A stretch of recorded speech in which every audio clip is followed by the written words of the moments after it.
मुसीबत में अगर किसी से मदद मांगो तो सोच समझकर मांगना, क्योंकि मुसीबत थोड़ी देर की होती है और एहसान जिंदगी भर का। Welcome to my channel SK Raut classes. I am Sanjay. आज की इस वीडियो में हम लोग देखने वाले हैं विपरीतता सूचक वाक्य के मीन्स यदि कोई सेंटेंसेस विपरीतता सूचक पर आधारित होगा हिंदी वाक्य, तो उसको इंग्लिश में कैसे ट्रांसलेट करेंगे, किस प्रकार से बनाएंगे, उसके बारे में आज हम लोग स्ट्रक्चर जानने वाले हैं विद एग्जांपल्स, राइट। तो बने रहिए वीडियो के अंत तक, और यदि हमारा वीडियो अच्छा लगे तो लाइक, कमेंट और शेयर करना ना भूलें। और यदि आप हमारे चैनल पर नए हैं, अभी तक हमारे चैनल को सब्सक्राइब नहीं किया है, तो कृपया चैनल को सब्सक्राइब कर ले और बेल आइकन को प्रेस करना ना भूलें। So let's start the video. देखिए, विपरीतता सूचक वाक्य, तो सबसे पहले हम लोग समझेंगे कि आखिर विपरीतता सूचक वाक्य जो है वो किस प्रकार का होता है, कैसा होता है, तो उसको कैसे बनाएंगे उसके बारे में जानेंगे। तो विपरीतता सूचक वाक्य जो होगा वो किसी वाक्य में दो भाग होंगे, वाक्य के दो भाग होंगे। पहले वाक्य में जो कहा जाएगा ठीक उसके विपरीत दूसरे वाक्य में कहा जाएगा। विपरीत कहने का मतलब पहले वाक्य में पॉजिटिविटी को दर्शाएगा और दूसरे वाक्य में निगेटिविटी को दर्शाएगा। मीन्स पहला वाक्य में जो अर्थ होगा, जिस प्रकार का स्टेटमेंट होगा, दूसरे भाग में उसी वाक्य के दूसरे भाग में उस प्रकार का स्टेटमेंट नहीं होगा, ठीक उसके निगेटिव होगा, राइट। जैसे सेंटेंस देखिए, तो ये जो वाक्य होगा उसका स्ट्रक्चर क्या होगा, ऑल्दो या दो से शुरू करेंगे वाक्य को, ऑल्दो या दो से। तो ऑल्दो और ये दो का मतलब होता है यद्यपि या तथापि। देखिए, ये यद्यपि या तथापि, ये ऑल्दो और दो का मतलब, ये दोनों का मतलब होता है यद्यपि या तथापि। तो सेंटेंस ऑल्दो या दो से शुरू करेंगे, उसके बाद सबऑर्डिनेट क्लॉज या फिर प्रिंसिपल क्लॉज। सबऑर्डिनेट क्लॉज क्या होगा, ये उपवाक्य होता है। क्लॉज तीन प्रकार के होते हैं, सबऑर्डिनेट क्लॉज, प्रिंसिपल क्लॉज और कोऑर्डिनेट क्लॉज। तो आगे जब हम लोग क्लॉज के बारे में पढ़ेंगे तो उसमें फिर डिटेल से जानेंगे। तो सबऑर्डिनेट क्लॉज सेंटेंस, एक प्रकार का सेंटेंस ही मान लीजिए, उपवाक्य ही होता है। तो सबऑर्डिनेट क्लॉज लिखेंगे, उसके बाद प्रिंसिपल क्लॉज, राइट। और सबऑर्डिनेट क्लॉज वो होगा जो सबऑर्डिनेट कंजंक्शन से स्टार्टिंग होगा। तो ऑल्दो और दो जो है वो सबऑर्डिनेट कंजंक्शन है, राइट। तो देखिए, यद्यपि वह धनी है, तथापि या तो भी वह कंजूस है। धनी है तो उसे कंजूस नहीं होना चाहिए, लेकिन वह कंजूस है, तो ठीक इसके विपरीत कहा जा रहा है। तो इस प्रकार के यद्यपि और तथापि लगा हुआ रहेगा वाक्य में, तो हम इस प्रकार के सेंटेंस से उसको, स्ट्रक्चर से उसको ट्रांसलेट करेंगे, राइट। तो चलिए देखते हैं। तो सेंटेंस को पहले किससे शुरू करेंगे, दो या ऑल्दो हो गया। उसके बाद लिखेंगे सबऑर्डिनेट क्लॉज में सेंटेंस लिखेंगे, वह धनी है तो क्या हो जाएगा, ही इज रिच, राइट। फिर कॉमा देंगे, तो भी या तथापि वह कंजूस है, तो ही इज कंजूस का माइजर, राइट, हो गया। अब दूसरा देखिए, एक और वाक्य लेते हैं। यद्यपि वह नेता है तो भी वह बेईमान है। नेता है तो ईमानदार होना चाहिए, लेकिन नहीं, वो क्या है, बेईमान है, सभी लोग जानते हैं। चलिए, तो दो या ऑल्दो, वह नेता है तो he is a leader, he is a leader. तो भी या तथापि वह बेईमान है, तो ही इज, बेईमान है तो डिसऑनेस्ट,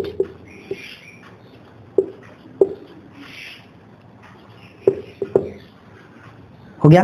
चलिए, और विपरीतता सूचक पर ही आधारित एक और हम लोग स्ट्रक्चर देखते हैं, रूल देखते हैं। इसमें तथापि या यद्यपि नहीं लगा हुआ रहेगा। किस प्रकार का होगा, सेंटेंस को किससे शुरू करेंगे, इवन इफ या no matter, subordinate clause. Subordinate clause वही जो सबऑर्डिनेट कंजंक्शन से स्टार्ट होता है। तो subordinate conjunction, even if, no matter, ये सबऑर्डिनेट कंजंक्शन है। सबऑर्डिनेट क्लॉज लिखेंगे, उसके बाद प्रिंसिपल क्लॉज।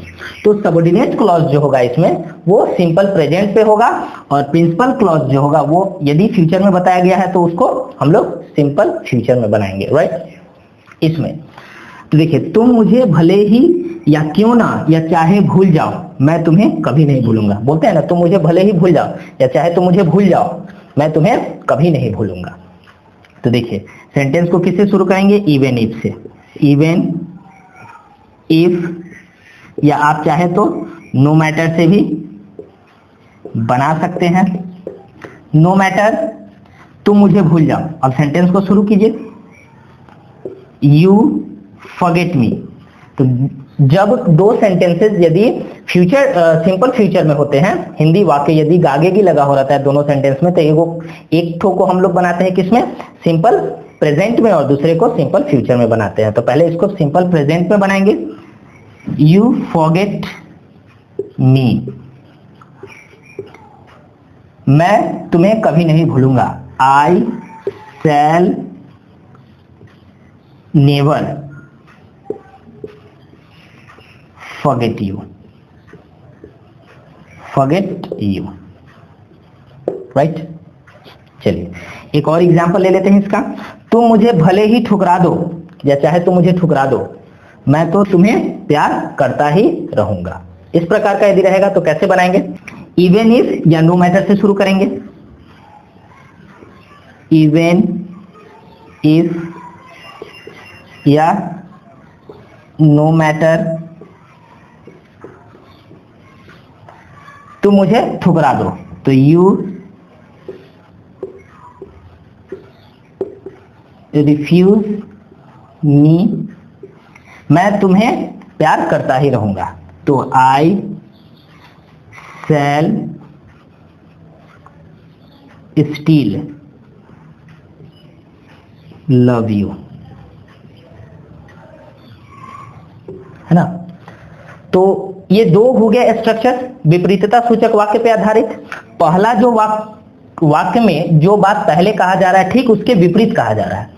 जैसे देखिए, तुम मुझे भले ही भूल जाओ, इसमें भूलने की बात है, तो दूसरे भाग में भी वही होना चाहिए, भूलने वाली बात, लेकिन वो नहीं भूल रहा है, ठीक इसके विपरीत कर रहा है। इसमें भी वही बात है, ठुकरा देने वाली बात है, लेकिन उसमें वो ठुकरा देने वाली बात नहीं कर रहा है, ठीक उसके विपरीत बात कर रहा है ना। तो इसी प्रकार का सेंटेंस रहेगा तो आसानी से हम उसको इस प्रकार के इंग्लिश स्ट्रक्चर में ट्रांसलेट कर सकते हैं, राइट। तो चलिए एक और हम लोग देख लेते हैं विपरीतता सूचक पर ही आधारित एक और स्ट्रक्चर, राइट। अब देखिए, अब जो हम लोग स्ट्रक्चर देखेंगे उसका क्या पहचान होता है, किस प्रकार के हिंदी वाक्य होते हैं उसके बारे में जानते हैं।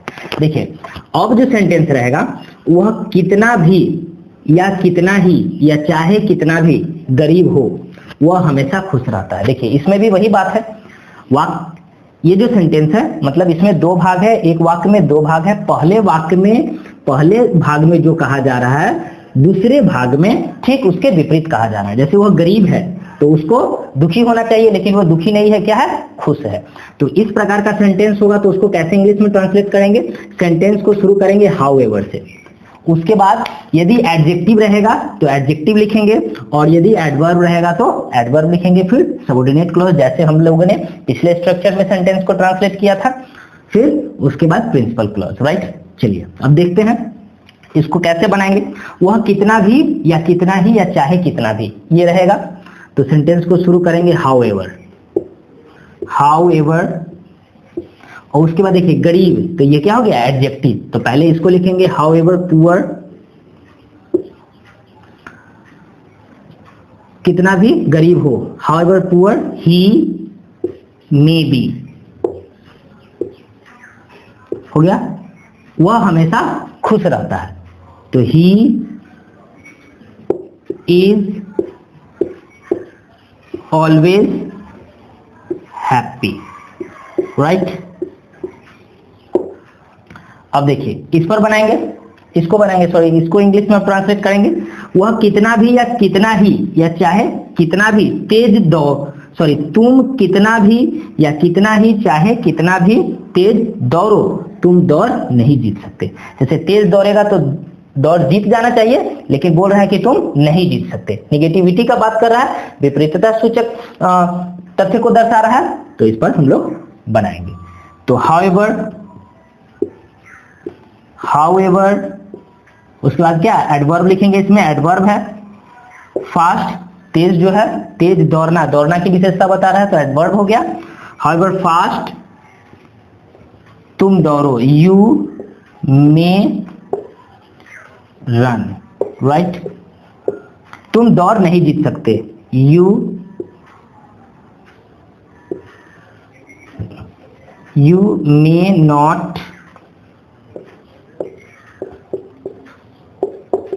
Win the race, right. तो इस प्रकार से हम इंग्लिश वाक्य में हम लोग इंग्लिश सेंटेंस में हिंदी वाक्य को ट्रांसलेट कर सकते हैं, राइट। आशा करता हूं कि आप लोगों को वीडियो अच्छा लगा होगा। चलिए मिलते हैं नेक्स्ट वीडियो में कुछ और नए मजेदार टॉपिक्स के साथ, तब तक के लिए धन्यवाद।